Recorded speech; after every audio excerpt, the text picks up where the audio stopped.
முருகரை கும்பிட்றவங்க எல்லாருமே ரொம்ப சந்தோஷமாக இருக்கிறாங்க போல் அப்படின்ட்டு நீங்களாம் நினைக்கிறீங்களா? அது உண்மைதான்.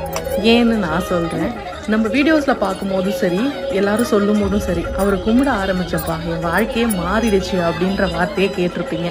நானுமே அதையே சொல்கிறேன். ஏன்னா நான் முருகரோட டிவோட்டி கிடையாது. சாமி கும்பிடுறதே ரொம்ப கஷ்டப்பட்டு தான் கும்பிட்டுட்டு இருந்தேன். லைஃப் வந்து ஒரு சர்டன் பாயிண்டில் டேர்ன் ஆகும்னு சொல்லுவாங்க. அந்த டேர்னிங் பாயிண்டில் நம்ம என்ன பண்ணுறதுன்னு உடஞ்சி நிற்கும்போது நமக்குன்னு சில வழிகளை தோன்றதுக்கு சில வழிகள் நடக்கும். அப்படி தான் இவர் என்னோடய லைஃப்குள்ளே வந்தார். இவர் ஏன் வந்தார், எதுக்கு வந்தார், என்ன சேஞ்சஸ் பண்ணார், இதெல்லாம் பற்றி நான் ஆராய்ஞ்சதே கிடையாது. இவர் வந்ததுக்கப்புறம் வாழ்க்கை மாறிடுச்சுடா அப்படின்னு சொல்கிறது கேள்விப்பட்டிருக்கீங்களா? அது உண்மைதான். ஏன் நான் சொல்கிறேன், நமக்கு பின்னாடி பேசுகிறவங்க, நமக்கு முதுகில் குத்துறவங்கள பற்றிலாம் நம்ம யோசிக்கவே மாட்டோம். நமக்குன்னு ஒரு பாதை உருவாக ஆரம்பிக்கும். அதை நோக்கி நம்ம போக ஆரம்பிப்போம்.